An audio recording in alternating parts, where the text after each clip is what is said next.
Our session today is about playing your skills cards right. And I'm hoping I can move the screen on. So I'm Maxine Garshin, I'm an Education Support Officer with Murray Council, and I've been with Murray Council for 5 years now. And my remit is skills 3 to 18. So one of the things, having been an Education Support Officer previously, was about how do we create a common language and how do we get everybody to understand skills. We've had building the curriculum 4, we've been through to term 16, so lots of things, and then along came developing the young workforce, and that was a real vehicle to allow us to really create a language of skills and to make that commonplace in our schools in Murray for 3 to 18. So I've had a really exciting job, and I've been fortunate to work with lots and lots of really good colleagues, 2 of which are joining me here today. So Sarah Frame, who is from Strategy Cards, and it's the company that we commissioned to develop the cards with us, and Elena Gardner, who is a principal teacher at Guidance in Elgin High School, and you'll hear from them both during the course of the presentation. So what's the kind of purpose for us? We know that education's really cluttered, and everybody's competing to have their part being the most important part. And one of the things that we wanted to do in Murray was to make sure that everybody was going in the same direction and everybody's vehicle and direction of travel was the same. So for us, developing the young workforce very much was about the vehicle for delivering the curriculum and the vehicle for creating that language of skills. Curriculum for Excellence was the load, and getting it right for every child is very much the engine, and about how we can pull everything in the same direction with the same language so that all our young people and teachers, partners can all benefit from that common language and that common direction of travel throughout our 80 early year settings, our 48 primary schools and our 8 secondary schools.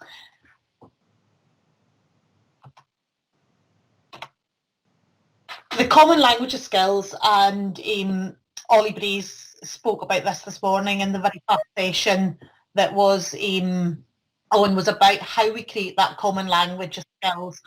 And that common language of skills is something I think that's always been really challenging.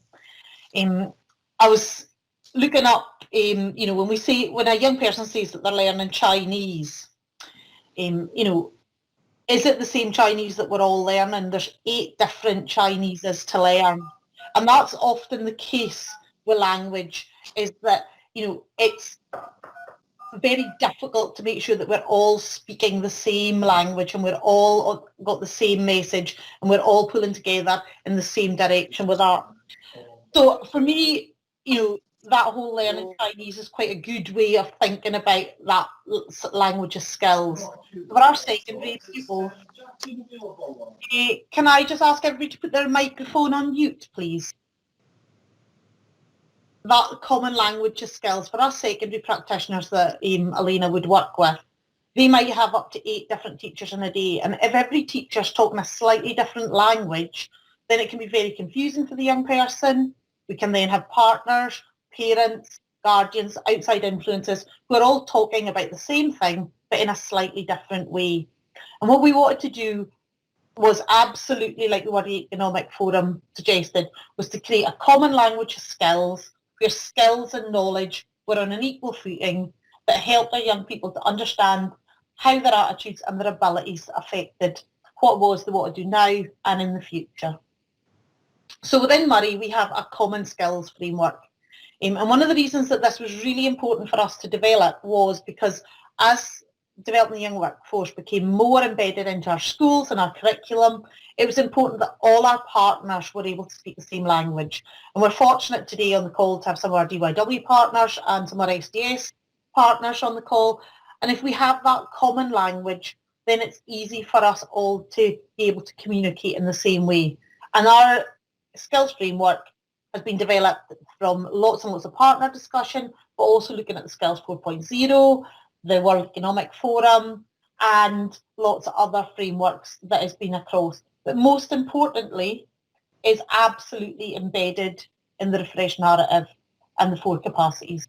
So for our young people, we want them to be able to develop their creativity, their employability, their self-management, their teamwork, their communication, their thinking, their interpersonal and their leadership skills, to make sure that they're able to articulate where they are in each one and how they're going to develop each one as they move through school. And what was really important for us was that this common skills language was not something that chopped and changed as they went through their educational experience.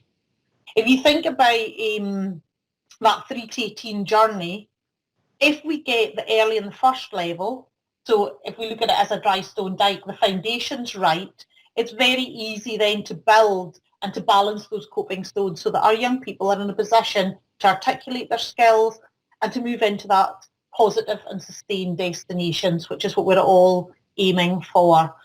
So our skills language starts from 3 years old when they're in nursery, and it follows them right through our post-school up to the age of 24. So from Murray Skills Pathway through to Murray Pathways. And that language is consistent so that it's easy for our young people to know where they are and be able to articulate that. So how did we create that language? And we're really fortunate in Murray that we've got Sarah Framer here, who is the owner and director of the strategy cards. And I had been at a few things with Murray Businesswomen where I'd seen some of her cards being used. And I thought, what a great way to create that common language and to make skills fun. How we could actually bring skills into everybody's classroom, but also into discussions with partners, things like career ready, work experience, in profiling, assessment, and lots of other different uses. So Sarah will share with you the cards, and she'll share with you lots of the kind of demonstrations of how we can use them. And we've had to adapt that as well. So Sarah's adapted that to work on Jamboard now, because what you'll see on the table, on the picture in front of you, is lots and lots of physical cards. So we're talking about a pack of cards, which I'm holding up. I don't think you can see them because you're looking at my screen. But it's a pack of cards that's like playing cards. And I think if you all think now for a few seconds about your associations with playing cards, it is normally a fun activity to do. It's something that you've done with family and friends. It's something that you've done when you've been relaxed. So it's got lots and lots of really positive feelings towards that pack of cards. We were really fortunate with our partners. So we put in a bid to Creative Grants, and the team in Education Scotland awarded us money to be able to develop them. So we involved business partners, we have involved teachers, we've involved our post-school team, some of our young people, our SDS colleagues and our DYW colleagues. And what we found was that even within the room, and what you'll see in the slide at the moment is some of the work development sessions, everybody spoke about skills slightly differently. And what we realised was that we needed to come up with common words that we would use with the young people from the age of 3 right through, and we would develop that language as practitioners ourselves. When we started to write out all the skills and all the different frameworks, I think Sarah will probably be able to give you a better figure, but I think we ended up with about 1,000 different words, and we had to narrow those down. And the pack of cards that we actually developed has 80 cards in it that has been very much developed by partners to help create that common language. And at the moment, we're now just looking at how we adapt that to make them fit our ESN and our first and second level young people. And the one very clear bit that our practitioners and our partners said there was not to change the words, but to create simple explanations of the word. So I'm happy to take any questions. I will monitor the chat, but I will hand over to Sarah now, who will demonstrate and talk you through the cards and the process that we went through in developing them.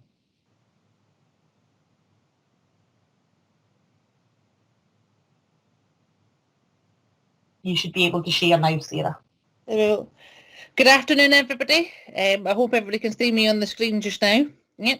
My name's Sarah, and as Maxine said, I own and run a company called Strategy Cards, and I've had the joy for the last 4 or 5 years of my life, spending my life creating card games. It's a little bit unusual, but what I tend to, the way I describe what I do is we take everyday important subjects and flip them into card game modality instead. Some people write books, some people write poems. I make card games. We do them in law, GDPR strategy cards, poverty cards, disability and sport strategy cards, mental health, all the important subjects. I have a true belief that if you talk about them in a good, positive way from the start, you're more likely to have success and buy-in when you're working in groups on your own or with other people. Lo and behold, it's not rocket science, but I believe even if you're changing a small thing or you're changing the world, it starts with a conversation somewhere. And what we're trying to do in this particular case with the schools and with the children and with the adults all involved is to make the conversation around skills a topic that they are part of, and that they're also responsible for as well. Often we put labels on people, and I want people to play their own cards in life. They choose which skills they want to play. Everybody, when you mention cards to students, everybody tends to lean in. Even when you mention card to adults, they will tend to lean in. If you say role play, they'll run out the room. And I've discovered this over and over, no matter the level of knowledge that a group have, this tends to always happen. Everybody tends to lean in and it's viewed positively, and that's what you want the conversation to start on.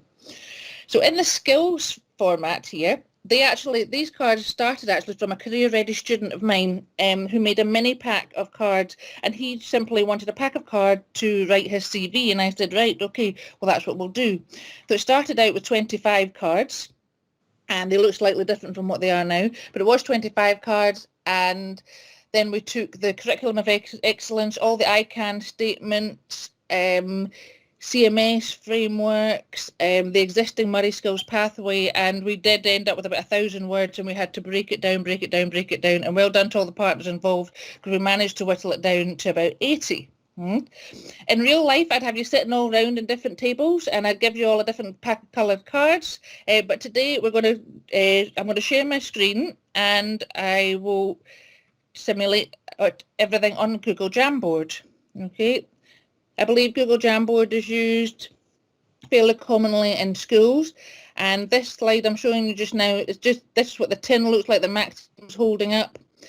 Very clear, very plain, and the 10 colours are below the screen here: black, pink, brown, blue, orange, yellow.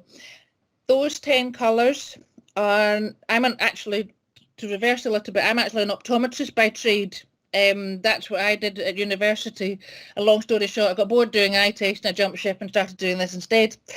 The 10 colours that you see are, I think it's 99.5% suitable for people who are colourblind. There's enough contrast between the colours.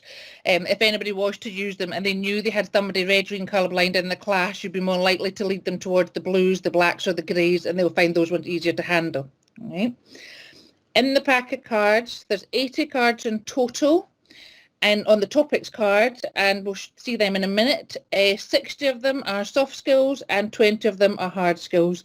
They were all numbered in the bottom corner, and that was just simply, not for any sort of logical reason, it was just more just so a teacher knew when they were gathering them in the classroom, they could gather them in quickly by colour, and they could make sure they had all the cards in the set by number. Also in the tin came 15 header cards, and most of these are actually back to back. I'll zoom in if I can, here. So here we have really like me, a bit like me, not like me yet. And we have the traffic light system, red, amber, green. And another set of back-to-back cards with the emoji cards here. And then the CMS framework, network strengths, self and horizons on the far side. Getting into it, here's a demonstration. It doesn't take a lot of explanation, and that's one of the reasons why one of my values as a company is simplicity. Everybody has too much on their plate, and we just want things to be easy to deliver without mountains and mountains of instructions beforehand. Okay, so literally I did this in the workshops and the focus groups that we did, and I literally laid out something like these cards here, and I literally just plonked down a pack of cards. and everybody sorted it out themselves. They didn't even need any instruction. They just went, oh, right, time management. So I'm thinking about myself here. I'm a student in a school, and I'm thinking about myself here. Time management when I'm studying and learning, oh, I'll say it's a bit like me. Integrity, yes. Emotional intelligence, yes, I think I'm good with people. Goal setting, I could probably be better. Researching and sourcing information, I spend too long on it, but I'm good at it. Idea generation, there. And very quickly what happens is on a table or on Jamboard, the student starts laying things out, really like me, a bit like me, not like me yet. If we went back 2 minutes before I started this and we asked a student, can you tell me what your skills are? You would get silence. You would get ums, you would get ahs, you'd maybe get 3, 4, 5 sort of really good skills from a student. But this way, literally in a couple of minutes, they can lay out a basic sort of summary of what they feel their skills are. So instead of looking at a blank sheet of paper or racking their brains trying to think, what skills have I got, they now have something to go on, and that's a positive way to start the conversation. And one thing I will bring attention to is the not like me started out as just as not like me, but it was very sort of strongly supported that we put yet on the end of it to, again, keep erring on the side of positivity when the kids are talking about the card. Okay, you've not got that skill yet, but how can we work on that goal setting? And that leads into sort of mentoring, coaching type conversations. That's one little demonstration there of simply laying the cards out in terms of skills. Another way of doing it, if you want to change the tone or the individual that you're working with, emojis might be a better way of doing it. So idea generation, I'm going to say it's positive, problem solving, their decision making, I'll have to think about that. Sometimes I'm good at it, sometimes I'm not so good. Self-confidence, I'll put middle of the road, leading, developing others, there. Performing, I hate being on stage, so I'm going to put that there. All right. Now you'll notice in this, Google Jamboard, for example, can be amended quite easily. So in here I've put in your role at work, but actually in your role as team captain of the hockey team, in your role as a waitress at your Saturday job, in your role as a newspaper deliverer. The cards are very versatile, and you just change the situation, you just change the question, change the scenario, and quickly you can start moving the cards about. And even that can be very eye-opening for a student. They go, oh, in my work life, I hate performing, but in my hobbies, I've got hobbies, I'm in an amateur dramatics club, I'm good at that. So they can see that strengths vary from area to area of their life. In Murray, the very important focus was all about profiling. So instead of a teacher or a facilitator picking what they think the student has, the student is part of that conversation. They pick out what they believe their skills are, and that starts the conversation with their teacher or guidance teacher. This was, I've preset this up, but if I had done the exercise before with the emojis, I then now take all my positive cards, my happy smiley face and my semi-smiley face, and I take these and I start profiling. It's a self-assessment on me, and I think where are my skills good, and I start putting them into piles. And this can be photographed and get Jamboard. You can do screenshots, and I believe sometimes you can export as images and PDFs as well. Then, more important, you've got the overall splitting up the cards, and then you can take one category at a time, and you can go into more deeper detail if you need to with a student on that particular topic. So I've decided my emotional intelligence is 1, idea generation is 2, 3, 4, and literally a good exercise, you might take 10, 15, 20 minutes over doing this, but what you do is you go over such a widespread sort of 80 different sort of topics very quickly without having to use too much brain power. This Jamboard, just to demonstrate the usefulness of technology and also to simulate what it would be like in an actual classroom. That was me doing all that activity, but with Jamboard, I've got John who's using the grey cards, or he could be on the grey table. Steve could be using the pink cards and he can be a different table using pink, and we've got Mary using the green. So you can have multiple students all doing the same thing at the same time, which is very, very productive. But the main thing is, if you're the teacher of the facilitator, you stand back and let them get on with it, right? Okay. This is a second part that I think I wanted to demonstrate here. This one, it worked very well in the focus groups and demonstrations that we did in classrooms. And these are pre-printed or PDFs where we put scenarios on the sheet, and it's literally print and play, where in this scenario is a police officer is coming to your school to deliver a talk about their job. Okay.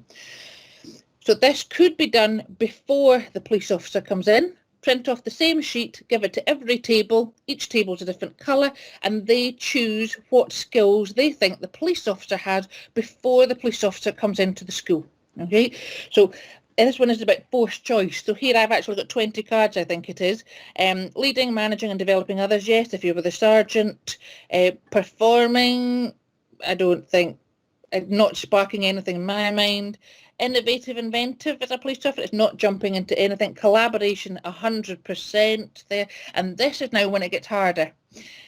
You then start using more and more cards, and you start, the students have to then start to justify why one skill is more important than another. Do they have to be entrepreneurial? I'm going to say no, as a general rule. Respect confidentiality, yes. But what's it more important than? I'm going to take that off and put respect confidentiality is more important. Network, meet new people, absolutely. Is that more important than researching and sourcing information? No, you've got to find out who your baddies are. And this is where it gets tricky, but it really gets the kid to think deeper about the skills. And this will work with primary, secondary, and adults as well.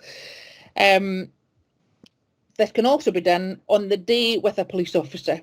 So that you could have the police officer doing this on their own, the pupils doing this on their own, and then they play snap. So the police officer says, right, I think my top 10 skills are decision making, time management. Who had that? And all the tables around the room turn the cards over, and then they can almost score each other. So they go, well, hey, we got 8 at our table. On the pink table, grey table got 3 points, for example. Mm-hmm. And these ones are just, the scenarios can be changed.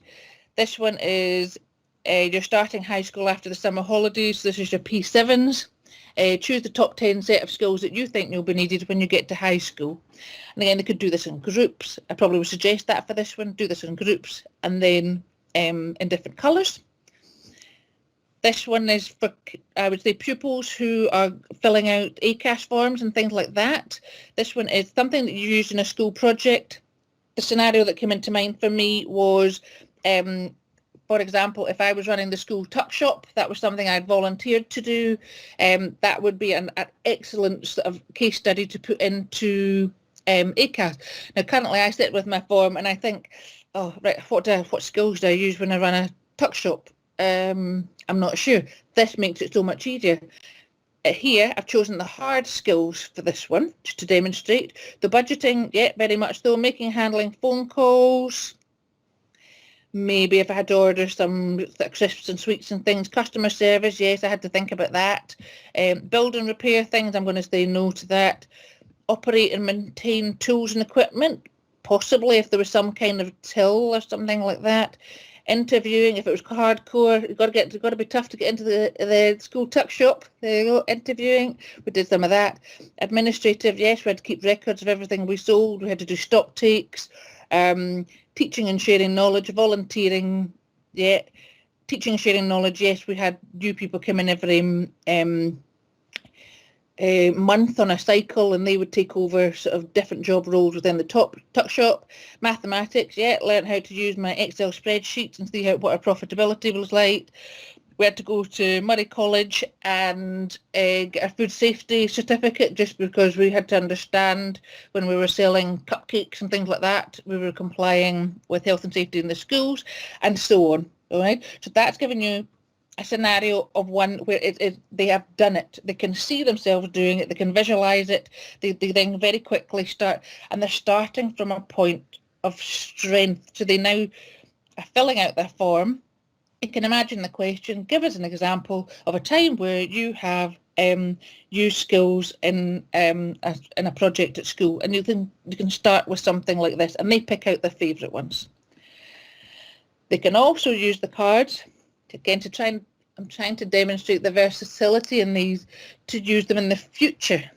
So that was the tuck shop was a past example. I'm now going into the future.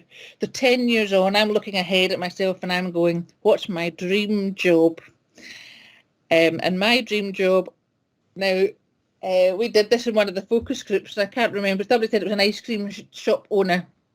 And again, you start to get them thinking. So you may not have that skill now, and that's okay, but we need to open an ice cream shop on time, use integrity, emotional intelligence, goal setting, absolutely. I want to sell 199s by the end of the month, etc., etc. You get the idea there.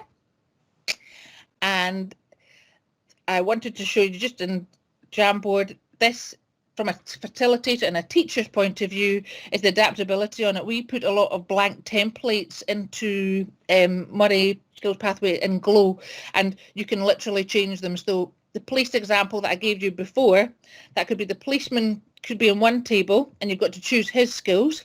You could have a nurse on the other table. You could have you know, a shop owner, people that all look in your local community. You could have your shop owner, you could have your minister, you can have anything, and you can really bring it to life for younger children, which might be a local community type project, picking out all the people that they have and giving them each a table to do this, or it might be actual real life people that the students are coming into touch with because they're coming towards the end of their educational sort of life. And for the last point for me, these ones have been very much about self-assessment. First, certainly the profiling was very much about self-assessment. These ones are more about discussion points, the scenarios. And this one is just cards, very much are gamified. And whenever I introduce this anywhere, this is the game we tend to play. Maxine and Alina have called it Give or Get. But if we were doing this in a classroom, the cards would be turned over, so they wouldn't necessarily see what card was coming next. But Google Jamboard doesn't flip the cards, so you can see what's coming. So I would go, and it's a lovely, lovely activity to do this, and it's time management. And I go, so it's my turn. So I go, do I have time management skill? And I go, no, I'm going to give that to Michelle. Michelle is absolutely brilliant. And you say, why? So I'm going to give Michelle, I'm going to give you this time management card because you're always on time, and you're really, really good at making sure the your essays are on time. So Michelle has now had a lovely little boost and feels positive about this. And again, so now it's David's turn to pick a card, and David goes, yeah, I think I've got integrity. And he would give an example of what he is, that he's really loyal to his team. He's really good with other people, and he knows himself well. And let's say it's now Ashley's turn to pick a card. Does Ashley think she's got emotional test? Ashley might go, I don't know what that is. And the four of us will try and discuss it and try to get to the bottom of what the cards mean. So inadvertently, we're teaching the words at the same time as seeing if they apply to us or to somebody else. There. And we'll stop sharing my screen. So that was Jamboard for you all to see. And one thing just to finish my section before I hand over to Alina, is my son is 4, and he is currently in nursery, and I'm seeing this project brought skills alive for me. But also I'm seeing it in real life, and my son will say to me, he said, was that my tidying up skills? Was that my climbing skills? Was that my decision making skills? And that's him saying it physically to me, which is amazing. And I've got a heads up because I'm a part of this project. But also we use, I don't know if all regions in Scotland do, but we use learning journals, which is an app. And the nursery teachers communicate with us back and forth, and they tell us what the child done. And they've repetitively are saying this is creativity skills, this is talking skills, this is such and such skills. And it's lovely to be part of it. That's what I would just like to thank Maxine for taking me on, and it's been great to show you this. So think up any questions you've got and you can ask me at the end. Thank you very much, Sarah. We've been really lucky that with the support of the Creative Grant, we've been able to, take this on a real journey. And I have been answering some questions in the chat, but we should have an opportunity at the end to answer any questions that we've not managed to cover. So Sarah very much spoke about how we've had to develop the cards since COVID became the biggest thing that we're all talking about. But prior to that, we do, this is some photographs that Elena shared with us about people actually using them, and what you'll see from that is absolutely what Sarah talked about there. Young people leaning in, clear discussions going on, and some real enthusiasm. And Sarah mentioned while she was speaking there about lots of different uses, and I know that we've used them for profiling, we've used them for transitions, we've used them in assessment, very much part of our learning conversations. And I now just hand over to Elena Gardner, who is Principal Teacher of Guidance at Elgin High, and I've used the cards probably more than most of our staff, because unfortunately when the actual card packs arrived for us, it was last October. So for some schools we managed to roll them out in the November in service, of which Elgin ASG was one of them. For some of the other schools, they've still not got their cards because due to COVID we've not been able to get them out. So we are still very much rolling this out in Murray, and that's why we're really interested in any input you guys have. So Elena? Good afternoon, everybody. I'm delighted to be part of this session this afternoon. We first launched the cards at Elgin High School in November, I think it was 2019, where we had a whole staff in service day. So it was the first task that we actually did in the morning, and the game that we started with was the one that Sarah ended with there, the give and go game, which was really good to get everybody moving and chatting first thing in the morning. So we were in small groups, we went through the cards, and it was really interesting to get to know staff and kind of a good icebreaker, because there had been a lot of new staff that had came and went, and also interesting to find out what some of the staff skills were beyond the skills that they show in their day-to-day job at Elgin High School. It also allowed us to kind of see the potential uses for the skill cards across the curriculum, not just in PSE or in UPS, but how staff could use them for various different assessments that they were doing, and getting the language of skills embedded across the curriculum, because often it's left to the guidance teachers or the teachers of UPS to talk about skills and how they've developed skills in different subject areas. So I'll start firstly about how we use them in PSE and in UPS, but before I moved into guidance, I was actually a PE teacher for 6 years, so I had thought about how I would actually use the skills cards as a classroom teacher in PE. So within PSE, we use them the third year when we're talking about planning for choices and change. We do a number of the games that Sarah had mentioned earlier where the students are self-assessing their skills. It really encourages the dialogue about skills in a non-threatening manner, because often when we're talking about skills, same as adults, I guess, reserved about sharing what their strongest skills are. So when they do it in wee groups, like for the give and go one, they'll often kind of say, oh, actually, well, what does diplomatic mean? And some of them will say, well, actually, I think it means this, I think it means that. And they're quite good at saying, well, actually, Sarah, I think that's one of your strengths. So the students always leave a wee pile of cards at the end, which is really great. And some of them, they actually think, well, I never realised I actually had that skill. So we use the cards, as I was saying, to talk about skills that they've developed maybe through a term, what their strengths are at the moment, what skills they're going to try and develop next term, in terms of goal setting. So they might think about how they're going to develop that skill and in which subject area. We also use them, as kind of Maxine highlighted earlier, for the transition between primary 7 and first year. So they might talk about the key skills that they developed through primary school and the skills that they want to develop next. And we try and capture this on their My World of Work profile. So they've got some examples of how they've demonstrated it through primary school and their next steps in their learning through high school.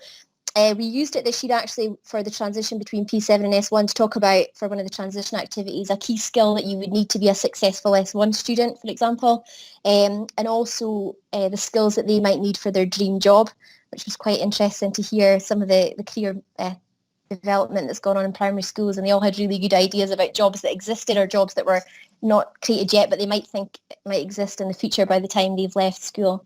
In the senior phase, we use the cards in PSE for to support with building their CVs and in learning conversations to talk about what skills they want to develop next, what their next steps are in specific subject areas, and what they might need to do to achieve that.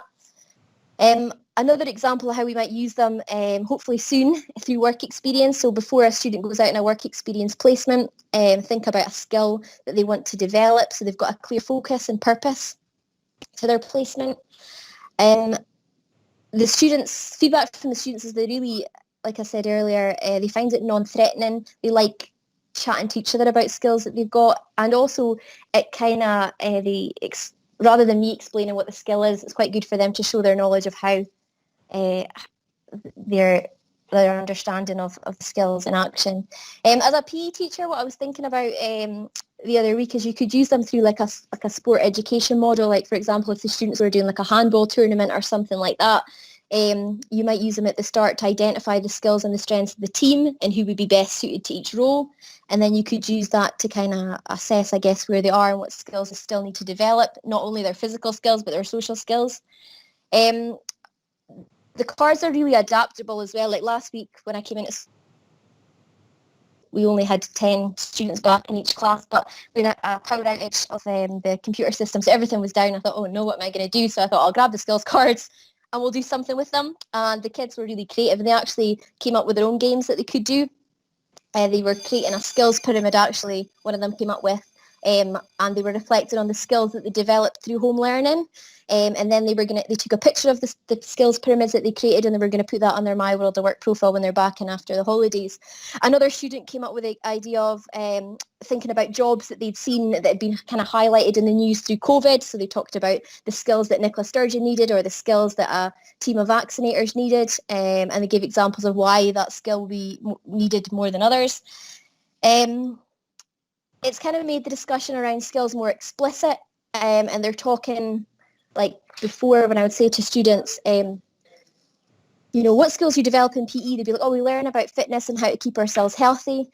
And then I was trying to kind of say to them, well, what skills would you develop through badminton? And they might talk about, managing their emotions and being self-aware of others and their needs. So the engagement around skills is definitely increased. They're more comfortable in their language around skills, and the examples that they're given in their profiles this year are so much better than years gone by.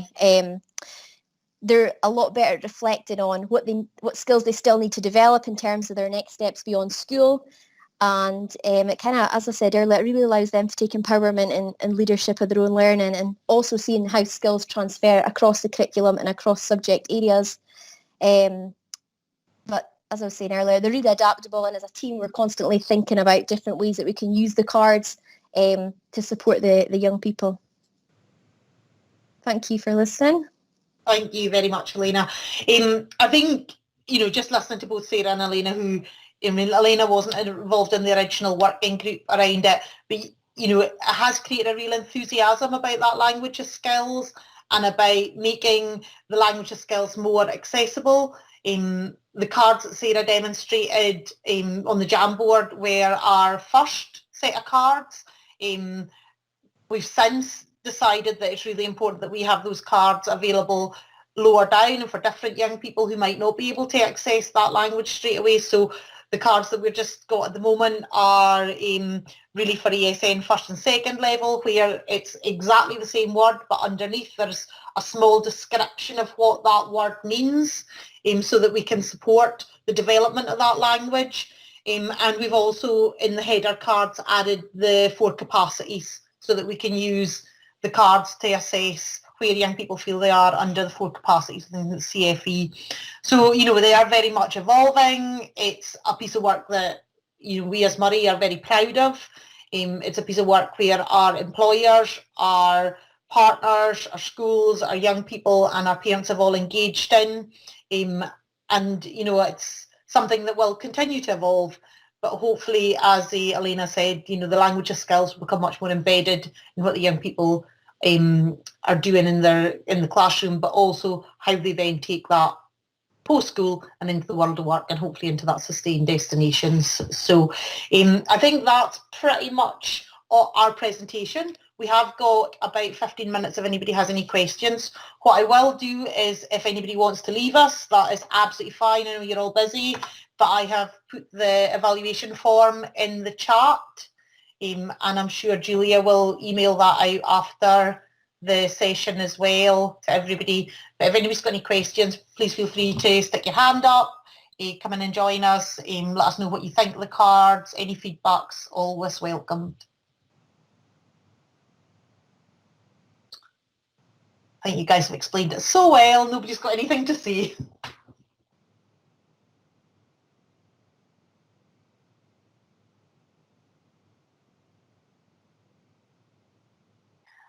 Jennifer, do you want to come in with your question?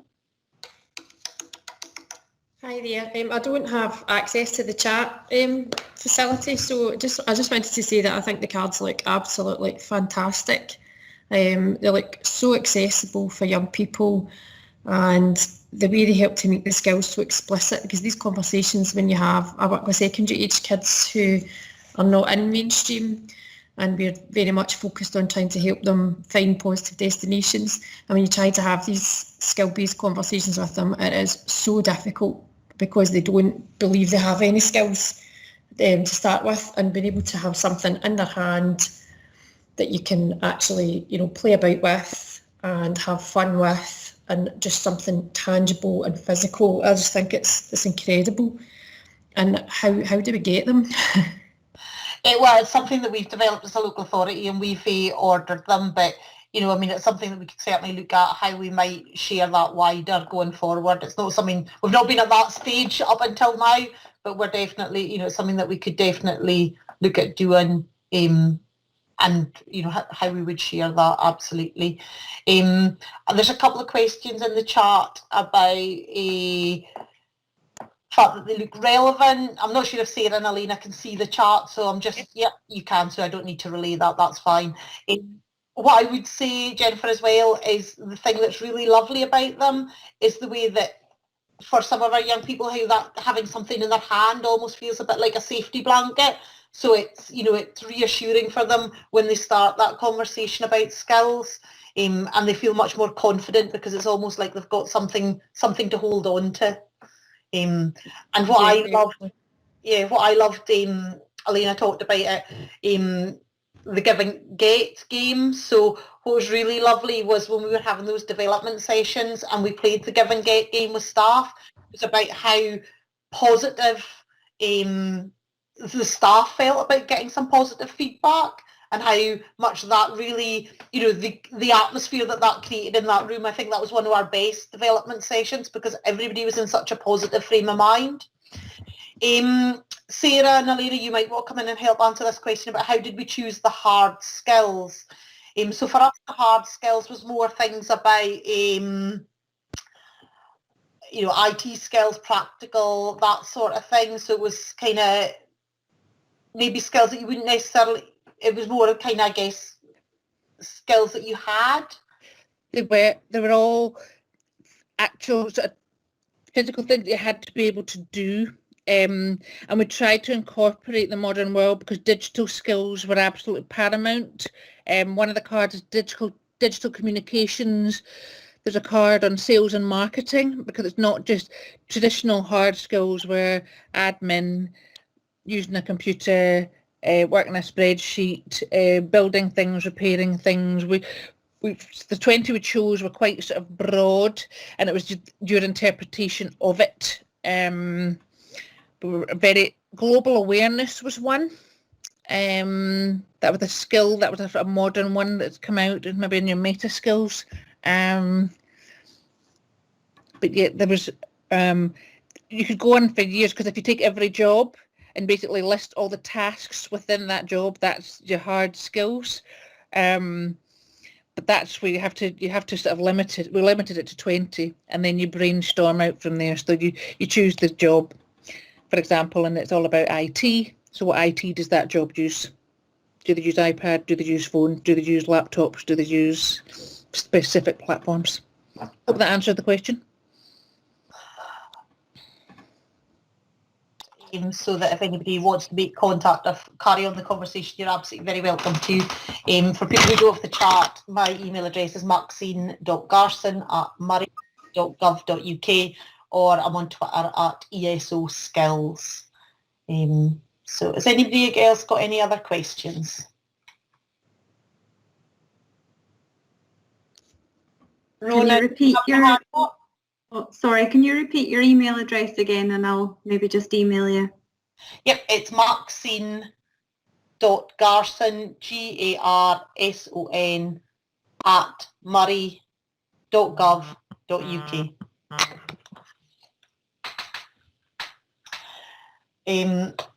I know everybody's extremely busy, and absolutely appreciate all the time that you've given to join us this afternoon. I did post the link to the valuation in the chat, and I would really appreciate any feedback.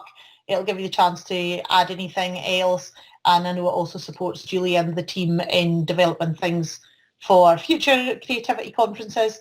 But if you've got any other questions, then please go away and enjoy your lunch. I'm just glad my stomach didn't rumble throughout this, because I had the dilemma whether I was having lunch before or after our presentation. So thank you very much, and thank you, Elena and Sarah, for joining me. It's been a pleasure to present to you all.